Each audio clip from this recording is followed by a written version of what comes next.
بسم اللہ الرحمن الرحیم۔ شروع اللہ کے نام سے جو بڑا مہربان نہایت رحم والا ہے۔ رب العالمین، سبحان اللہ۔ والعاقبۃ للمتقین، والصلاة والسلام علی سید الانبیاء والمرسلین، اما بعد فاعوذ باللہ من الشیطان الرجیم، بسم اللہ الرحمن الرحیم۔ یا ایھا الذین آمنوا اتقوا اللہ وابتغوا الیہ الوسیلہ وجاہدوا فی سبیلہ لعلکم تفلحون۔ صدق اللہ العظیم وصدق رسولہ النبی الکریم الامین، ونحن علی ذلک لمن الشاہدین والشاکرین، والحمد للہ رب العالمین۔ میرے محترم مسلمان بھائیوں، عزیزوں، بزرگوں اور میرے پیر بھائیوں، سب سے پہلے میں آپ تمام حضرات کو سرکار دو عالم حضرت محمد مصطفیٰ صلی اللہ علیہ وسلم کا یوم ولادت باسعادت کی مبارک پیش کرتا ہوں، اور اس کے بعد آپ حضرات سے معذرت چاہتا ہوں کہ ہم لوگ کچھ تاخیر سے یہاں پہنچے۔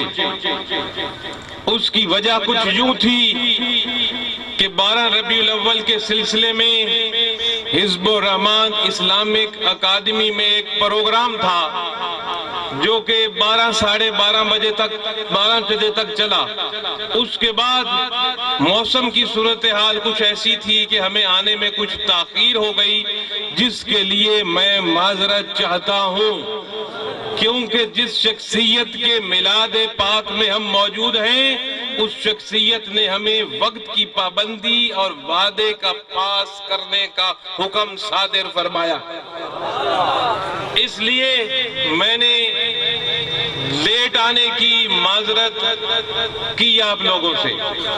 اس کے بعد میرے دوستو، اللہ رب العزت کا احسان اور کرم ہے کہ وہ ہمیں میلاد مصطفیٰ صلی اللہ علیہ وسلم کی محفل میں شرکت کرنے کی توفیق عطا فرماتا ہے۔ زندگیوں کے اندر ایسی پاک اور مقدس محافلوں میں شرکت کی توفیق بھی قسمت والوں کے حصے میں آتی ہے، جہاں سے بندہ کچھ اچھی بات سن کر، سمجھ کر، اپنے ایمان کو تازہ کر کے اس پر عمل کرنے کی کوشش کرے۔ یہ قسمت والوں کے حصوں میں ایسی محفلیں آتی ہیں۔ میرے دوستو، لفظ میلاد میں نے آپ کے سامنے استعمال کیا کہ ہم میلاد مصطفیٰ صلی اللہ علیہ وسلم کی محفل میں شامل ہیں۔ میرے بھائیوں، میلاد لفظ ہم جگہ جگہ پر سنتے ہیں، میلاد لفظ ہم جگہ جگہ پر لکھا ہوا پڑھتے ہیں، لیکن ہم میں سے اکثریت لوگوں کی اس بات سے غافل ہے کہ یہ میلاد مصطفیٰ اور میلاد کس چیز کا نام ہے اور کس بات کا نام ہے۔ یہ حضرات میرے خیال میں تشریف نہ لائیں، میں اس طرح تو نہیں بول سکوں گا۔ میں نے عام مولویوں والی بات نہیں کرنی ہے، اور نہ عام مولویوں والا طریقہ یہاں استعمال ہونا ہے، یہ پیسے دینے کا۔ یہ آپ کی محبت ہے، لیکن ہم ان کے لیے تو آئے نہیں ہیں، ان سے تو پہلے ہی اللہ نے ہماری جیبیں بھر رکھی ہیں۔ برائے مہربانی آپ تشریف رکھیں، اللہ اور اس کے رسول کی بات بتانے آئے ہیں، وہی آپ سنیے۔ ان پیسوں کے لیے ہم نہیں آئے ہیں، نہ ہم نے کبھی کسی سے مانگا ہے کہ اتنا دے تو ہم میلاد میں آئیں گے، اتنا نہیں دو تو ہم نہیں آئیں گے، جیسے لوگ مکا کر کے جاتے ہیں۔ ان کے لیے نہیں آئے ہیں، یہ پہلے ہی میرے پیر کی پاؤں کی میل ہے۔ اللہ! نعرہ تکبیر، نعرہ رسالت، نعرہ تحقیق، نعرہ حیدری، جشن عید میلاد النبی، آستانہ عالیہ حضرت سید محمد محمد عبداللہ شاہ. اس لیے جتنی دیر میں بولوں آپ غور سے سن لیجئے، میرے لیے یہی پیسہ ہوگا سب سے بڑا اور انعام ہوگا. اللہ. کیونکہ وقت پہلے بھی زیادہ نہیں ہے، عصر کا وقت تنگ ہوتا جا رہا ہے، عصر کی اذان آ گئی ہے اور عصر ہم نے ادا کرنی ہے. اس کے بعد میرے دوستو، میلاد میں بیٹھ کر اگر ہم میلاد کا معنی اور مفہوم سمجھ لیں تو بہت سی باتیں حل ہو جائیں گی. اور اس میلاد منانے کا مقصد کیا ہے؟ رسول اللہ صلی اللہ علیہ وسلم کو خوش کرنا، یہی مقصد ہے نا میلاد کا. یہ آپ جھنڈیے لگاتے ہو، تمبو لگاتے ہو، نعت خوانوں کو بلاتے ہو، مقررین کو بلاتے ہو، تو مقصد تو ہے نا سرکار کو خوش کرنا. اگر سرکار خوش ہی نہ ہو تو پھر میلاد منانے کا مقصد کیا ہے؟ تو ہم نے دیکھنا ہے سرکار کی خوشی کس چیز میں ہے. سرکار کی خوشی اس چیز میں ہے کہ جو سرکار نے ہمیں عطا کیا اس کو سنبھال لو، جو سرکار نے ہمیں عطا کیا اس پر چل پڑو، جو سرکار نے ہمیں دیا زندگی کا تمہارا اٹھنا بیٹھنا اوڑھنا بچھانا قرآن و سنت کے تابع ہو جائے. یہ ہے میلاد. اور میں اکثر عرض کرتا ہوں، مجھے میرے پیر نے جو میلاد بتایا وہ یہ ہے کہ رسول اللہ کی اطاعت اور فرما برداری میلاد ہے.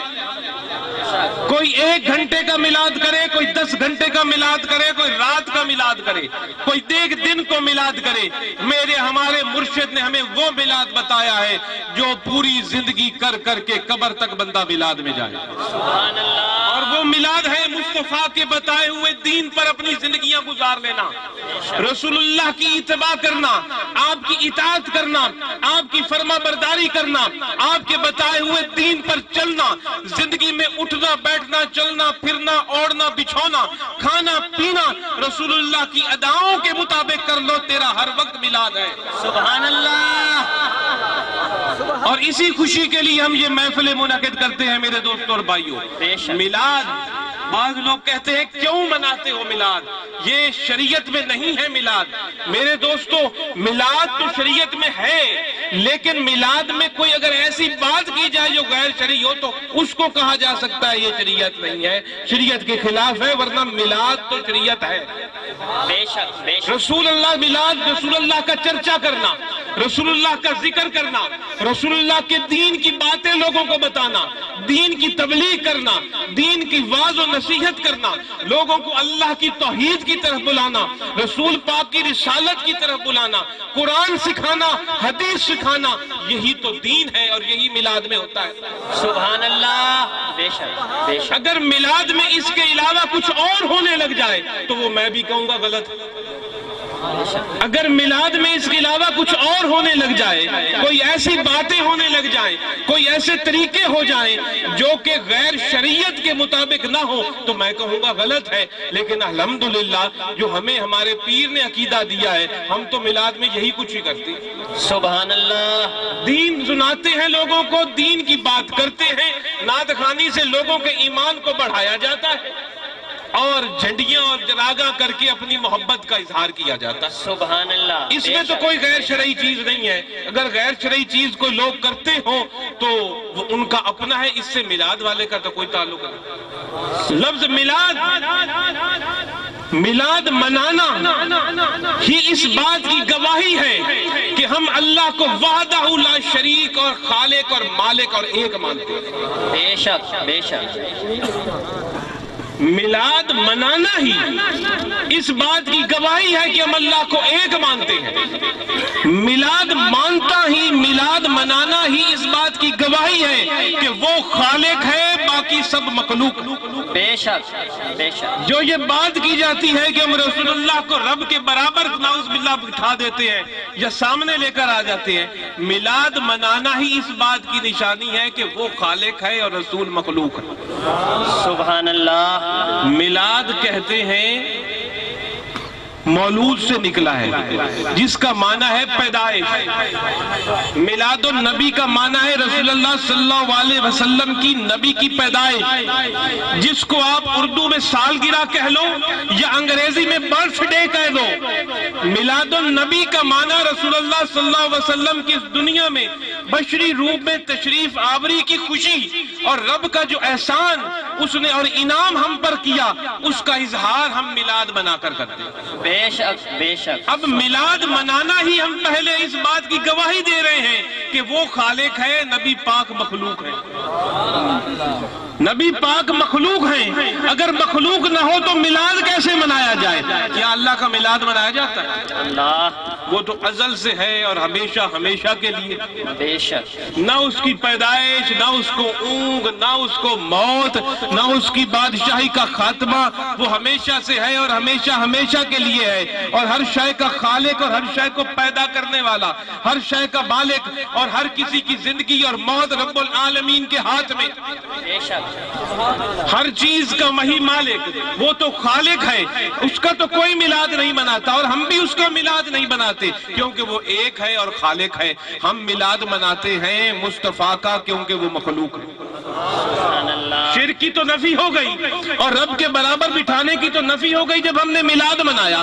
ہاں، جو میلاد نہیں مناتا اس میں شک کیا جا سکتا ہے، اللہ اس پہ شک کیا جا سکتا ہے، شاید رب العالمین کے علاوہ کسی اور کو بھی رب مان رہا ہو، اس وحدہ لا شریک کی طاقت کے برابر کسی کو مان رہا ہو، اس پر شک ضرور کیا جا سکتا ہے۔ جو میلاد نہ منائے، جو میلاد منائے وہ تو سر تسلیم خام کر کے، مخلوق تسلیم کر کے میلاد منا رہا ہے۔ سبحان اللہ اگر مخلوق تسلیم نہیں کی تو پھر میلاد کس چیز کا منایا جا رہا ہے؟ پیدائش کی خوشی بھی اسی کی، جلوہ گری کی خوشی اسی کی منائی جاتی ہے جو مخلوق ہے اور پیدا ہوا ہے۔ ہاں، رسول پاک اللہ کی مخلوق ہیں، اور یہ بھی سن لیجئے پھر اس مخلوق میں تمام مخلوقات سے افضل مخلوق، بے شک بے شک تمام اولاد آدم کے سردار ہیں، امام الانبیاء ہیں، بے شک اور فرشتوں سے بھی پہلے کی مخلوق ہیں، دوزخ اور جنت کے وجود سے بھی پہلے کی مخلوق ہے، آسمان، لوح محفوظ، عرش اور کرسی سے بھی پہلے کی مخلوق ہے۔ بے شک رب کے نور سے مصطفیٰ کا نور سب سے پہلے تخلیق ہوا، اللہ اور پھر اس نور کے جلوے دکھانے کے لیے رب نے کائنات کو تخلیق کیا، سبحان اور اللہ کائنات کو تخلیق فرمانے کے بعد، تمام 313 نبیوں کو معبود فرمانے کے بعد، 1,24,000 نبیوں کو بھیجنے کے بعد، نبوت کی آخری اینٹ بھی اس امام الانبیاء اور خاتمین نبیین کے سر پر سجا کر اپنی مخلوق میں سے شاہکار کو، جو اس کی مخلوق کا شاہکار ہے، اس کو دنیا اور کائنات کے سامنے جلوہ گر فرمایا کہ آؤ دیکھو یہ ہے میرا محبوب جو تمام مخلوق سے افضل ہے۔ سبحان اللہ، نعرہ تکبیر، نعرہ رسالت، نعرہ تحقیق، نعرہ حیدری، جشن عید میلاد النبی۔ تو اس عقیدے کو مد نظر رکھتے ہوئے، اس سوچ کو مد نظر رکھتے ہوئے جب میلاد النبی صلی اللہ علیہ وسلم ملایا جائے تو میں آپ سے پوچھتا ہوں کون سا باشعور آدمی اور علم رکھنے والا آدمی اس میلاد کو غیر شرعی یا شرک کی حدوں میں لے کر چلا جائے گا؟ کیونکہ میلاد تو منا کر ہم تسلیم ہی کر رہے ہیں کہ یہ مخلوق ہے، بے شک لیکن مخلوق میں سب سے افضل اور اعلیٰ مخلوق، نبیوں کے بھی سردار، رسولوں کے بھی سردار، فرشتوں کے بھی سردار۔ فرشتوں نے سجدہ کیا آدم کو، کس کو سجدہ کیا؟ آدم علیہ السلام کو، اور آدم نے کس کے پیچھے نماز پڑھی؟ کس کی امامت میں نماز پڑھی؟ محمد رسول اللہ کی۔ تو ایک طرح سے وہ تھی فرشتوں کا سجدہ محمد رسول اللہ، اللہ، اور وہ سجدہ سبحان اللہ۔ تعظیماً سجدہ، کیونکہ پہلے امتوں میں تعظیماً سجدے بھی جائز تھے، لیکن ہماری شریعت میں تعظیماً سجدہ بھی کسی مخلوق کو ناجائز ٹھہرا۔ سجدہ صرف اسی وحدہ لا شریک کو، جس کو ہم سبحانہ رب جل اعلیٰ سجدے میں کہتے ہیں، کسی اور کے آگے ہم جھک کے سبحانہ رب جل اعلیٰ نہیں کہتے۔ بے شک تعظیم اور ادب کرتے ہیں تو مصطفیٰ صلی اللہ علیہ وسلم کی، عشق کرتے ہیں تو حضور سے، اور حضور کے غلام ولیوں سے بھی تعظیم اور عزت کرتے ہیں ان کی، اور ان کی صحبت اختیار کرتے ہیں، لیکن ان کو سبحانہ رب جل اعلیٰ نہیں کہتے، سبحانہ رب جلالہ کو کہتے ہیں۔ سبحان اللہ۔ اب اس میلاد کے اندر مختصر سی بات آپ سے کر کے اجازت چاہوں، کیونکہ میلاد میں اگر بات قرآن کی جائے تو بہت اچھی ہے، کیونکہ یہی قرآن حضور نے ہمیں عطا فرمایا، اور اسی قرآن پر عمل کرنے سے حضور کی خوشی ہے۔ حضور صلی اللہ علیہ وسلم نے خود فرمایا آباد اور شاد رہے وہ بندہ جو میری بات سنے اور یاد کرے اور لوگوں تک پہنچا دے۔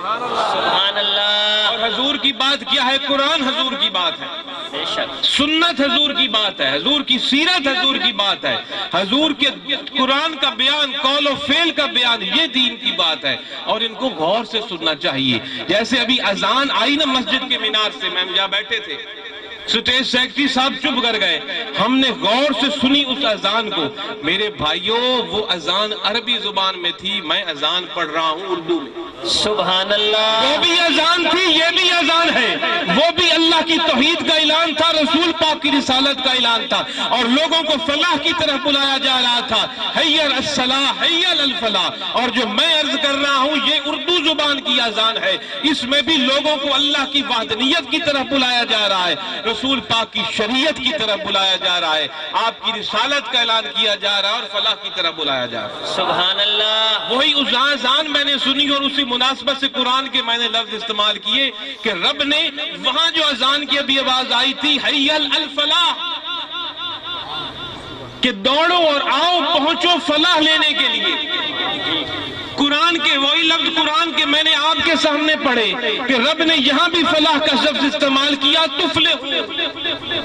سبحان اللہ، فلاح کہتے قرآن میں، فلاح کا لفظ بار بار آیا ہے، کامیابی، عربی زبان میں اس کا معنی کامیابی ہوگا، اور فرق ہے اس فلاح کامیابی، فلاح میں اور دنیا کی کامیابی میں زمین و آسمان کا فرق ہے۔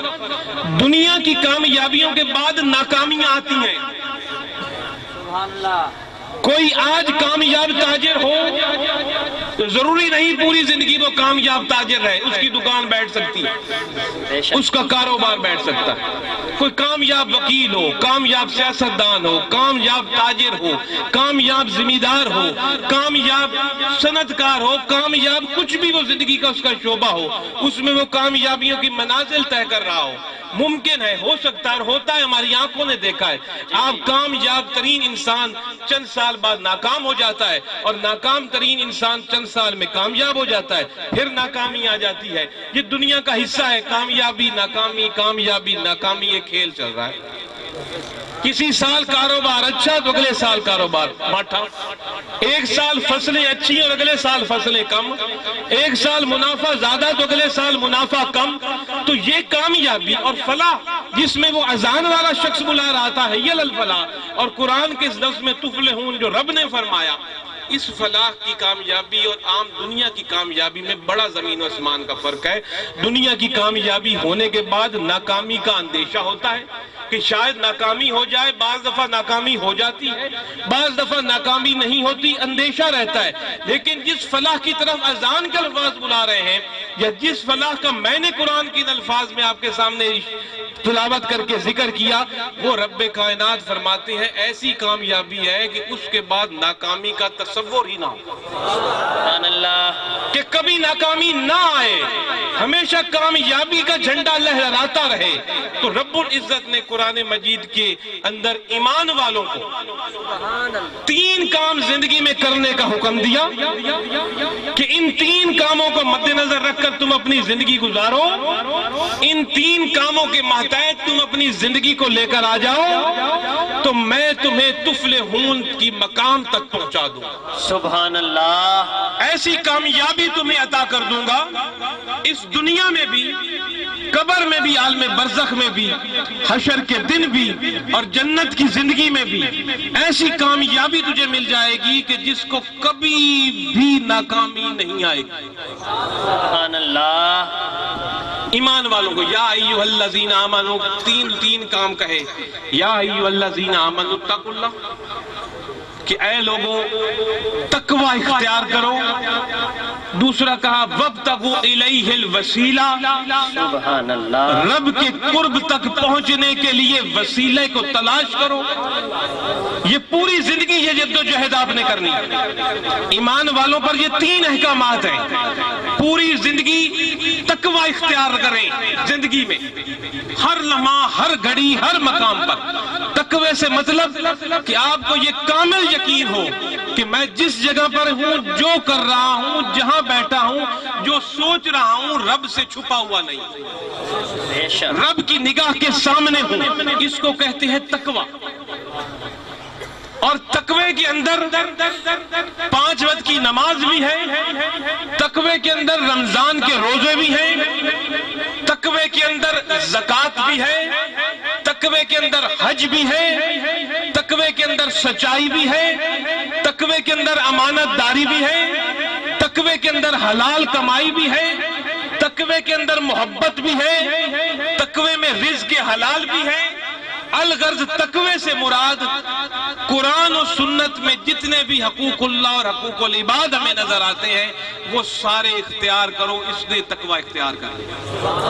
سبحان اللہ۔ یا ایھا الذین آمنوا اتقوا اللہ قرآن میں ایک دفعہ نہیں آیا، بار بار یہ لفظ استعمال ہوا ہے کہ اے ایمان والو تقوی اختیار کر لو، تقوی اختیار کر لو اس فلاح تک پہنچنے کے لیے، اس کامیابی تک پہنچنے کے لیے جس کے بعد کبھی ناکامی نہ آئے، اس تک پہنچنے کے لیے پہلا قدم ہے تقوی کا۔ تقوی اختیار کرو۔ سبحان اللہ۔ بے نماز، شک 5 وقت کی نماز، روزہ، زکوٰۃ، حج، دین پر عمل کرنا اور چلنا۔ سبحان صرف اللہ۔ یہی نہیں، اگر ہم میں سے کوئی سمجھ بیٹھا ہے کہ میں جی تقوی اختیار کر لیا ہے، میں نے 5 وقت کی نماز پڑھنی شروع کر دی، چند تسبیحیں میں نے پڑھ لی، چند قرآن کی تلاوتیں میں نے صبح شام کر لی، کعبے کے جا کر چند میں نے چکر لگا لیے، چند سال کے رمضان کے میں نے روزے رکھ لیے، چند غریبوں کو میں نے امداد کر کے زکوٰۃ بانٹ دی، تو جناب میں فلاح پا گیا ہوں، میں کامیاب ہو گیا ہوں، میرا ایمان اور دین مکمل ہے۔ اگر تقوی پر ہی دین مکمل ہے تو قرآن میں جہاں بھی تقوی کا ذکر ہے آگے کوئی نہ کوئی شرط ضرور ہے۔ جی انور شاہ صاحب بیٹھے ہیں، جہاں بھی قرآن نے فرمایا یا ایھا الذین آمنوا اتقوا اللہ، آگے اور دوسری شرط ضرور لگائی۔ یہاں تو 3 شرطیں ہیں نا، ایک عرض تو یا ایھا الذین آمنوا اتقوا اللہ، آگے کہا وَکُونُوا مَعَ الصَّادِقِینَ، وہاں بھی شرط لگی ہوئی ہے کہ تقوی اختیار کر لو اور دنیا میں سچے لوگوں کے ساتھ مل جاؤ۔ سبحان اللہ۔ اگر سچے لوگوں کے ساتھ ملنا اہم نہیں، تقوی سے ہی آپ کا دین مکمل ہو گیا تو تقوی پر بریک لگ جاتی۔ آیت کا اگلا حصہ کونوا مع الصادقین کیوں آیا؟ بے شک بے اور شک۔ یہاں بھی تقوی پر رب العزت نے نہیں روکا، یا ایھا الذین آمنوا اتقوا اللہ کے بعد فرمایا نمازیں بھی تو نے پڑھ لی، روزے بھی تو نے رکھ لیے، زکاتیں اور حجیں بھی تو نے دے دی، تسبیح کے منکے بھی تو نے پھیر لیے، لیکن اب اس کے بعد اگلا کام تو نے کیا کرنا ہے؟ اگلا کام تو کر وابتغوا الیہ الوسیلہ۔ سبحان اللہ۔ وابتغوا الیہ الوسیلہ، کہ رب تک پہنچنے کے لیے کوئی وسیلہ ڈھونڈ لے، اللہ، کوئی رہنمائی ڈھونڈ لے، کسی کا ساتھ ڈھونڈ لے، سبحان اللہ۔ کسی دوست ایسے کو تھام لے جو خود بھی رب کا یار ہو، تاکہ تجھے رب کے قرب تک پہنچائے۔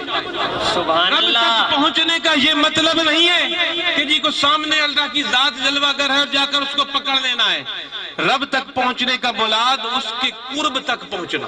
سبحان اللہ۔ اب بے شک۔ قرب اور قریب میں بھی زمین و آسمان کا فرق ہے۔